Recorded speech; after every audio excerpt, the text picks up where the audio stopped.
तिवारी और आप देख रहे हैं केकेडी न्यूज। शुरुआत करेंगे खबरों की, लेकिन उससे पहले नजर डालेंगे इस वक्त की 25 बड़ी खबरों पर।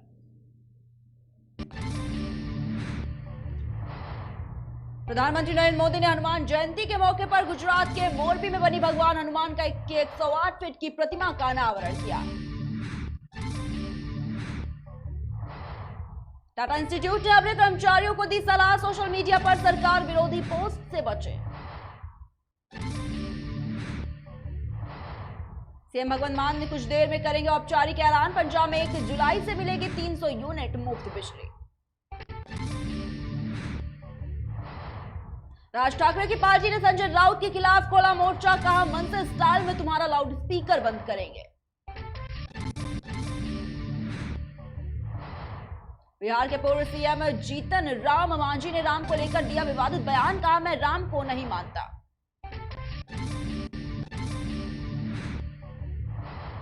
पीएफआई के मुंब्रा अध्यक्ष शेख खानी के खिलाफ दर्ज हुआ केस, लाउड स्पीकर मामले में दिया था भड़काऊ भाषण।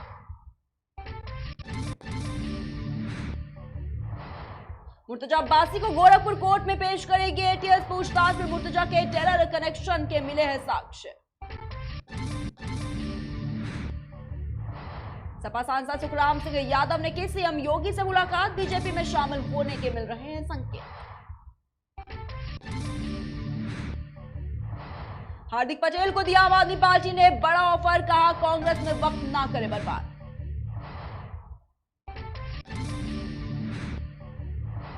पीएफआई पर प्रतिबंध लगाने की तैयारी में केंद्र सरकार, पीएफआई पर रामनवमी हिंसा की साजिश रचने का लगा है आरोप।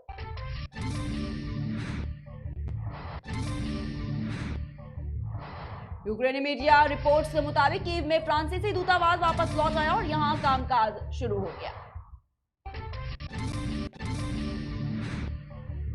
America secretary of state Antony Blinken ने कहा कि यह रूस यूक्रेन युद्ध 2022 के अंत तक चल सकता है। रूसी सैनिकों द्वारा कीव छोड़ने के बाद एक बार फिर से कीव के डार्नित्सिक जिले में गोलीबारी सुनाई दी।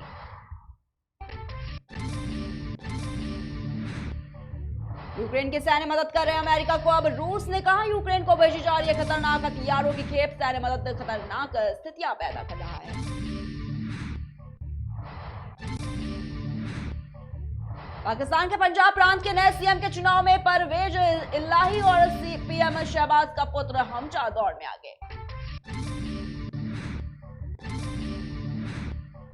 स्वीडन में प्रदर्शन के दौरान कुरान जलाने की हुई कोशिश, ओरेब्रो शहर में दंगा भड़काने से 9 पुलिसकर्मी हुए घायल।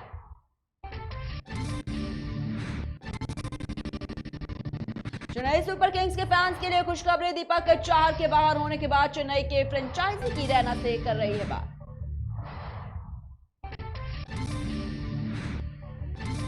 दो 2022 सीजन के 26वें मैच में मुंबई और लखनऊ के बीच होगी टक्कर, 6 बार लगातार हार के बाद जीत तलाश रहे हैं रोहित शर्मा। कॉमनवेल्थ गेम 2024 के आयोजन स्थल का हुआ ऐलान, कॉमनवेल्थ गेम्स की मेजबानी करेगा ऑस्ट्रेलिया।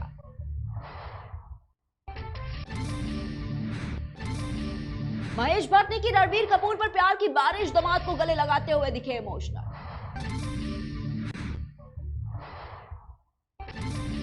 गोलमाल फेम अभिनेत्री मंजू सिंह का हुआ निधन, लेखक स्वनानंद किरकिरे ने सोशल मीडिया पर दी जानकारी। ड्रग्स केस में अरमान कोहली को कोर्ट ने दिया बड़ा झटका, 8 महीने बाद फिर खारिज की जमानत याचिका।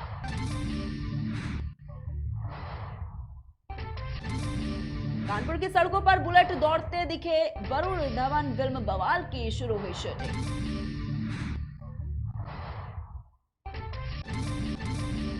देश में फिर से पैर पसार रहा है कोरोना वायरस, देश भर में 24 घंटे में आए कोरोना के 975 नए कोरोना केसेस।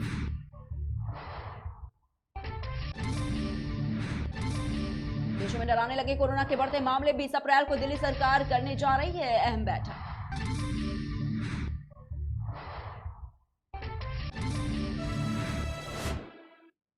वहीं रुक करेंगे रिपोर्टर की ओर। बताना चाहिए खबर सलोन से, जहां पर एक घर में अचानक आग लगे और इससे घर जलकर पूरी तरीके से राख हो गया। आपको बता दें कि जिस घर में आग लगी उससे में महिला अकेली थी और वो बीमार भी थी और आग लगता देख चिल्लाने लगी, जिसके बाद गांव के लोग आए और आग को किसी तरीके से बुझाने का प्रयास करने लगे। काफी देर के बाद फायर ब्रिगेड की मदद से आग पर काबू पाया गया।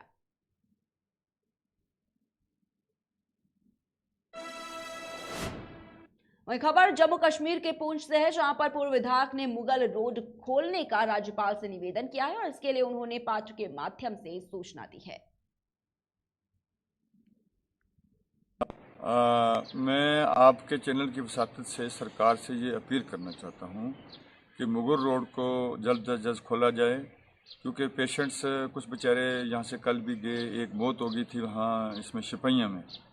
पशाने के कुछ लोग थे, वो फिर उनकी गाड़ियाँ नहीं जाने दी गई। ये बड़ा एक मसला बना। जब रोड खुली हुई है तो मैं लोगों की तरफ से, पूरे डिस्ट्रिक्ट पुंछ की तरफ से, रजौरी की तरफ से सरकार से ये अपील करता हूँ कि जल्द अज जल्द इस रोड को खोला जाए, ताकि हमारे जो पेशेंट्स हैं या किसी की मौत हो जाती है, किसी की बारात जाती है, तो इन चीज़ों में बड़ी रुकावट पैदा होती है। तो मैं खुसूसी तौर पे एलजी साहब से रिक्वेस्ट करता हूँ कि वो इसमें इंटरवीन करें और जितना जल्दी मुमकिन हो सके इस रोड को खोला जाए। खबर सलोन से, जहां पर नाबालिग बच्चे रिक्शा चला रहे हैं और इस पर विभागीय लोग पूरी तरीके से मौन हैं। जहां पर सरकार ये दावा कर रही है कि बच्चों को पढ़ाया और बढ़ाया जाए और इस दौरान नाबालिगों का ऐसा करना पूरी तरीके से निंदनीय है।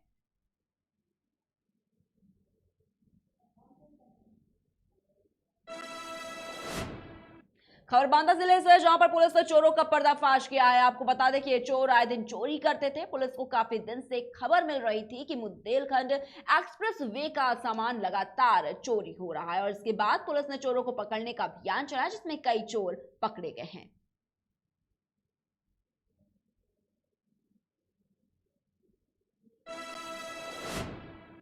खबर सोनभद्र जिले से, जहां पर बीते दिन एक महिला की मौत हो गई थी और इसके बाद परिजन और ग्रामीण को उसकी हत्या की आशंका हो रही थी, जिसके चलते परिजनों ने इसकी शिकायत पुलिस से की थी, लेकिन किसी भी प्रकार की कोई कार्रवाई नहीं हुई, जिसके बाद ग्रामीणों ने तहसील का घेराव करके न्याय की मांग की है। जो घटना हुआ है उसमें विवेचना होकर के न्याय होना चाहिए, स्पष्टीकरण होना चाहिए। इसका अभी तक विवेचना नहीं हुआ, पोस्टमार्टम रिपोर्ट नहीं मिल रहा है, इनका उचित न्याय। FIR हुआ है कि नहीं? FIR का एप्लीकेशन दिया है। कापी मिली है FIR की? FIR का टो कापी है, दो कापी नहीं, वहाँ से नहीं मिला, रिसीविंग नहीं मिला है। क्या PM रिपोर्ट ले जाते हैं? क्या क्या मामला है? PM रिपोर्ट जब लेने आते हैं जी, तो थाने वाले बोलते हैं कि जाइए CO ऑफिस जी, और CO ऑफिस से फिर बोलते हैं, आते हैं तो बोलते हैं कि एप्लीकेशन लिख के दो। हाँ। एप्लीकेशन लिख के देता हूँ तो हाँ। थाने भेजते हैं, तो जी। थाने में भी जाते हैं तो थाने वाले बोलते हैं कि नहीं अभी नहीं आया है, अभी लेट लगेगा, 1-2 दिन के टाइम लगेगा अभी। इस तरीका करते करते आज अभी बोलते हैं कि लाइट नहीं है तो ये नहीं है, अभी 1 घंटा के बाद आओ तब मिलेगा। हाँ। जाते हैं तो उसके बाद लगभग कितना दिन हो गया ऐसे करते? 31 मार्च की घटना है। 31 मार्च का घटना हुआ है 2 तारीख से और 2 तारीख का मैं एप्लीकेशन यहाँ दिया हूँ। आज 15 तारीख है, आज कल 15 अप्रैल है आज। 13 हाँ, 15 दिन लगभग मान के चलिए।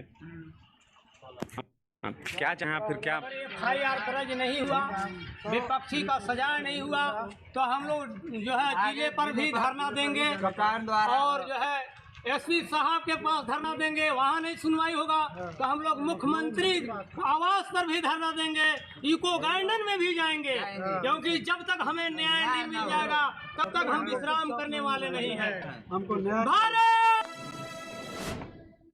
खबर चित्रकूट से है, जहां पर भारत सरकार के केंद्रीय श्रम और रोजगार मंत्री भूपेंद्र यादव की कलेक्ट्रेट में प्रेस वार्ता आयोजित की गई, जिसमें उन्होंने कहा कि वह प्रधानमंत्री के निर्देश पर आकांक्षी जिलों में संचालित विभिन्न योजनाओं, परियोजनाओं और जन कल्याणकारी कार्यक्रमों को जमीनी स्तर पर परीक्षण करने के लिए पात्र व्यक्तियों, जनप्रतिनिधियों, विभिन्न संगठनों के लोगों से मिलकर मोदी और योगी सरकार की योजनाओं की हकीकत जानने के लिए यहां आए हुए हैं। प्रधानमंत्री नरेंद्र मोदी देश के 125 करोड़ लोगों के उत्थान के लिए संकल्पित होकर कार्य कर रहे हैं और इसके आगे केंद्रीय मंत्री ने कहा कि उन्होंने सभी योजनाओं की समीक्षा करने के उद्देश्य से चित्रकूट भ्रमण किया है। माननीय प्रधानमंत्री जी के निर्देश में देश के सभी मंत्रियों का आकांक्षी जिलों में सरकार की योजनाओं का परीक्षण, सभी सामाजिक वर्गों के साथ संवाद और उसके साथ ही साथ जमीनी स्तर तक योजनाओं के जाने के विषयों का एक अवलोकन करने के लिए कार्यक्रम हुआ है। 24 घंटे के इस कार्यक्रम के अंतर्गत पार्टी के कार्यकर्ताओं के साथ संवाद, विभिन्न स्वयंसेवी संगठनों के साथ संवाद, जमीनी स्तर पर जाकर विश्लेषण करना, विभिन्न एनजीओ के साथ मुलाकात, जनप्रतिनिधि और पंचायत समिति के लोगों के साथ मुलाकात करते हुए आकांक्षी जिलों में भारत सरकार द्वारा चलाई गई विभिन्न परियोजनाओं का विश्लेषण और उसको आगे बढ़ाने के संबंध में और एक सहज संवाद करने के लिए इस कार्यक्रम का आयोजन। क्या क्या विश्लेषण किया गया है? चित्रकूट में केंद्र सरकार द्वारा जल जीवन मिशन, यहाँ के एयरपोर्ट के विकास, बुंदेलखंड एक्सप्रेस वे के विकास, उसके साथ प्रधानमंत्री जी के गरीब कल्याण कार्यक्रम में विभिन्न योजनाओं की बहुत संतोषजनक प्रगति हुई है। माननीय प्रधानमंत्री श्री नरेंद्र मोदी जी, उत्तर प्रदेश के मुख्यमंत्री योगी आदित्यनाथ जी की सरकार के द्वारा जो गरीब कल्याणकारी योजनाओं को जमीन तक पहुँचाया गया है, वो यहाँ पर नीचे जमीन पर उतरता हुआ दिख रहा है। और यही कारण है कि आकांक्षी जिलों में जो पायदान चित्रकूट जिले की थी, उससे ये जिला ऊपर बढ़ा है। मंत्री जी, पर्यावरण के क्षेत्र में क्या कर रहे हैं आप उत्तर प्रदेश? पर्यावरण के क्षेत्र में यहाँ पे नज़दीक ही अपना जो रानी फॉरेस्ट एरिया है, उसके काफ़ी विषय मेरे पास आए हैं। कई जो स्थानीय गांव अंदर हैं, उनके विषय भी माननीय सांसद महोदय ने मेरे सामने विषय रखे हैं। मैं निश्चित रूप से आज डीएफ और बाकी अधिकारियों के साथ बात करूँगा, क्योंकि यहाँ पर अगर एयरपोर्ट और एक्सप्रेसवे का विकास होगा तो वन्यजीव क्षेत्र में भी पर्यटन के विकास की संभावना है, उन पर हम विचार। मंत्री जी, लाउड स्पीकर पे घमासान मचा हुआ, उसमें क्या कहेंगे?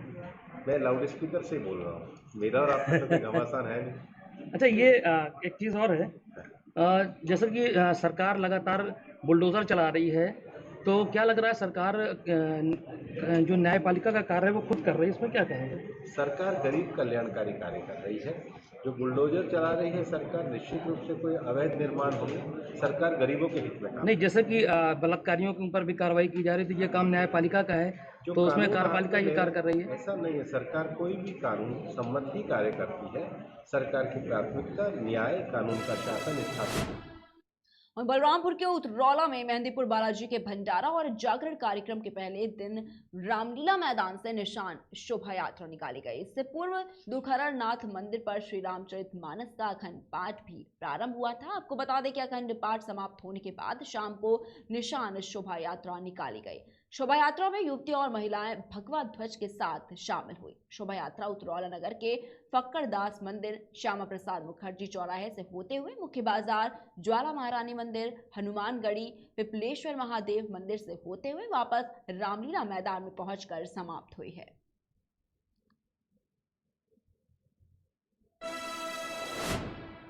खबर एटा से है, जहां पर पटियाली चौकी इन दिनों सुर्खियों में बनी हुई है। पटियाली चौकी सुर्खियों में इसलिए बनी हुई है क्योंकि कुछ महिलाओं ने चौकी के दरोगा पर छेड़छाड़ का गंभीर आरोप लगाया है। महिलाओं का आरोप है कि बीते दिनों दरोगा विजय सिंह ने सिपाहियों के साथ घर में घुसकर बच्चों से भी बदतमीजी की थी। विरोध करने पर दरोगा पति को झूठे मुकदमों में फंसाने की धमकी देने लगा। आपको बता दें कि एसएसपी से शिकायत करने पहुंची महिलाओं ने दरोगा पर गंदी गंदी गालियों और मारपीट करने का भी आरोप लगाया है। पीड़ित महिलाओं ने शिकायती पत्र देकर एसएसपी एटा उदय शंकर से न्याय की गुहार लगाई है। क्या नाम है आपका? रजनी। अच्छा, आप क्यों आई हैं यहाँ पर आज एसएसपी कार्यालय? हमारे घर में विजय सिंह दरोगा घुसते हैं यहाँ के, इसलिए इंसाफ मांगने आए उनसे। जो हमारे बदतमीजी करते हैं, घर में घुस जाते हैं, दोपहर को नहीं देखते, शाम को नहीं देखते, सुबह नहीं देखते, जब चाहते जब चाहे कैसे ही सोता हो इंसान ऐसे ही आके घुस जाते हैं हमारे घर में। जो कहते हैं छेड़खानी करते हैं आगे घुस घुस के, और जो कहते हैं अगर तुम लोग नहीं करो वो हमारे साथ में नहीं वो करो तो तुम्हारे लोगों के आदमी को फंसवाएंगे। ऐसे गंदी गंदी गाली बकते हैं और क्या गंदे गंदे शब्द निकलते उसके। थाने में शिकायत की आपने? थाने में की, वो भगा देते हैं। क्या नाम है आपका? पिंकी।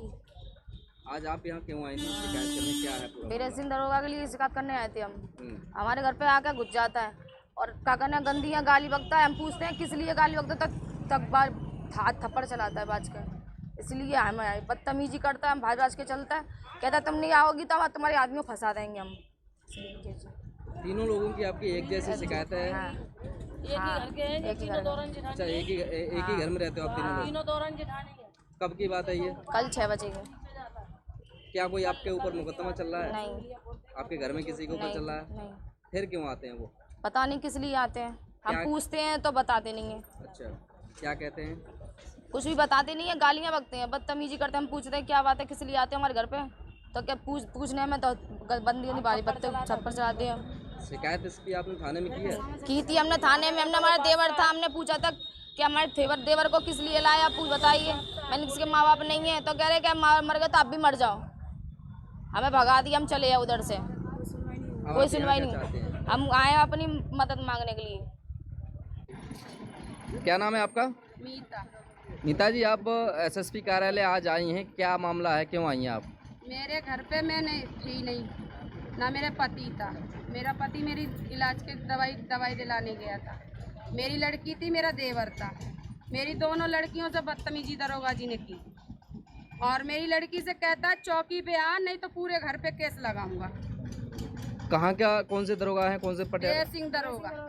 और गालियाँ गंदी गंदी, किसी से भी पूछ लो, पूरा मोहल्ला इकट्ठा हो गया। मेरी लड़की को गालियाँ गंदी गंदी दी। चौकी कौन सी है उनकी? पटियाली चौकी। अच्छा, तो फिर क्या बोला? मेरे देवर को उठा के ले गया और मेरी लड़की से गंदी गंदी गालियाँ बकी। बस इतनी घटना हुई है मेरे साथ। मैं आई, मेरी लड़की रोने लगी। क्यों? कि मम्मी देव सिंह दरोगा आए। मैंने इतनी पूछा मेरे पापा ने क्या कसूर किया है, तो बोला कि तेरे पापा गाली बकता है। किसके सामने गाली बकी है? कोई सबूत होगा हमारे, कोई सबूत हमें दिखाए। क्या गुनाह है मेरे पति का? मेरे पति का क्या गुनाह है? उस गुनाह की सजा दो। मेरी लड़की से विरोध करने की जरूरत नहीं है। मेरे पति से कोई गुनाह हुआ है तो उससे सजा दो। फिर क्या क्या किया उन्होंने? बस मेरी लड़की से बदतमीजी की है, गालियां बका। जो कहता है तू आई नहीं चौकी पे तो तेरे पापा पे, तेरे पूरे घर पे केस लगाऊंगा। चौकी पर क्यों बुलाते हैं? पता नहीं, ये तो वो बताएंगे। इसमें आपने छेड़खानी भी लिखी है? हाँ, छेड़खानी की है उसने। मेरी लड़की रो के, मेरी लड़की मैं घर पे नहीं थी उस घटना में, ना मैं थी ना मेरा पति था। कब का मामला है? 6:30 बजे कल का। अच्छा, अब आप क्या चाहती हैं? हम इंसाफ चाहते हैं दरोगा के खिलाफ। हमें इंसाफ चाहिए। मेरी लड़की से बदतमीजी करके आया। इसकी शिकायत थाने में की आपने? थाने में गई, हमें नहीं घुसने दे रहे हैं। हम थाने में गए थे, हमें थाने में नहीं घुसने दे रहे। क्या कह दिया? हमसे कह रहे हैं तो मेरी दौरानी मेरे देवर के लिए गई केस। रुक करेंगे अगली खबर की ओर। शाहजहांपुर के पुवैया में अग्निशमन दिवस मनाया गया, जिसमें लोगों को जागरूक कर आग न लगने के तौर तरीकों की जानकारी दी गई। दमकल विभाग की रैली का नेतृत्व FSSO सरोज कुमार सिंह ने किया। बताना चाहिए कि इस दौरान LFM महेंद्र पाल शर्मा, चालक पंकज कुमार शर्मा, फायरमैन रवि कुमार सिंह आदि लोग मौजूद रहे। क्या बैठक आयोजित करते हैं? आज अग्निशमन दिवस है, इसी के संबंध में ये फायर ब्रिगेड ऑफिस से, कार्यालय से ये लोग आए हैं और यहाँ पे हमारा तहसील स्टाफ और सामान्य जन लोग भी उपस्थित हैं। उनको सेफ्टी के बारे में बताया गया कि आप क्या एहतियाती उपाय करें जिससे कि आग न लगे, और अगर आग लग भी जाए किन्हीं कारणवश एक्सीडेंटल, तो कैसे उस पर काबू पाया जाए। इसके संबंध में इन्होंने लोगों को जागरूक किया। तहसील बड़ी है और गाड़ियों की कमी बताई जा रही है, तो आप किस तरीके से आप जो है इतने बड़े तहसील क्षेत्र को कैसे काबू कर पाएंगे, और जो आग लगती है किन कारणों की वजह से मतलब इसका कंट्रोल कर पाएंगे आप? देखिए, आग लगने का जो मेन कारण है हीट। जैसे प्रेजेंट टाइम ये अप्रैल मई माह ये आग लगने का मेन कारण होता है। बाकी आग तो कभी भी लग सकती है, लेकिन जैसे इस समय आग लगने का जो मेन कारण होता है हीट। जैसे गेहूँ वगैरह में आग लग रही हैं। अब जैसे हम लोग गांव-गांव जाके लोगों को जागरूक कर रहे हैं, अपना डेमो देते हैं, हम लोग फायर ड्रिल करते हैं कि ऐसे होता है, ऐसे लोगों को जागरूक। देखिए, आग लगने से पहले हम लोग आग बुझाने के लिए लोगों को जागरूक करते हैं कि आग लग ही ना पाए। और दूसरी चीज़, जैसे तहसील वगैरह में अभी आग एक लगी थी, तो हो सकता है उसमें शॉर्ट सर्किट हो, उसके ज़्यादा चांसेस बन रहे हैं। और भी बहुत सारे रीजन्स हो सकते हैं कि मान लीजिए बीड़ी सिगरेट, इन सब चीज़ों पर। जैसे तहसील कैंपस के अंदर, एक तो कैंपस के अंदर लोगों को बीड़ी सिगरेट वगैरह पीना भी नहीं चाहिए। अगर इन सब चीज़ों पे कर लिया जाए काबू, और ये इलेक्ट्रिक लाइट वगैरह समय समय पे इलेक्ट्रीशियन से जांच वगैरह करवाते रहा जाए, तो काफ़ी हद तक आग को रोका जा सकता है। सर, जैसे कि तहसील स्तर पर जैसे कि बताया जाता है कि गाड़ियों की कमी है, 2 ही गाड़ियाँ, छोटी गाड़ियाँ अवेलेबल है, तो सर और एक ही बड़ी गाड़ी है जी। तहसील क्षेत्र बड़ा होने के साथ साथ, तो क्या सर प्रशासन से डिमांड की गई है? जी, प्रशासन से डिमांड की गई है, और प्रशासन देखिए जब उपलब्ध करा दे तो हम लोग को काफ़ी हेल्प भी हो जाएगा।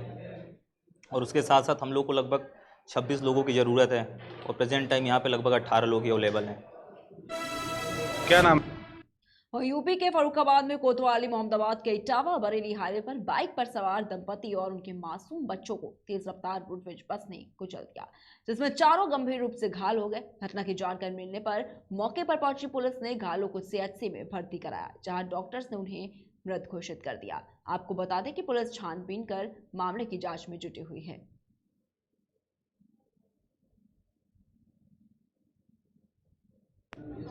क्या नाम है आपका? राकेश सिंह। कहाँ के रहने वाले हो? महारेपुर। क्या घटना हुई आज? घटना एक्सीडेंट हुआ है, घर में हमें 5 बजे घर से निकले हैं। कौन था? किसका हुआ? बलराम दामाद बलराम दामाद हमारा बलराम, लड़की वंदना, उनकी वंदना की लड़की है, एक लड़का साथ में। किस जगह पे हुआ एक्सीडेंट? मोहम्मदाबाद के पास में। मोहम्मदाबाद पड़ोस हमको वो हम से आए बाकी जानी तो हम आए जानकारी कहाँ पे हुआ एक्सीडेंट? मदनपुर के पास। और यहाँ अस्पताल कैसे पहुँचे? अस्पताल फोन से पता करके मालूम हो तब यहाँ अस्पताल। फिलहाल की खबरों में इतना ही। बने रहिए खिखड़ी न्यूज के साथ।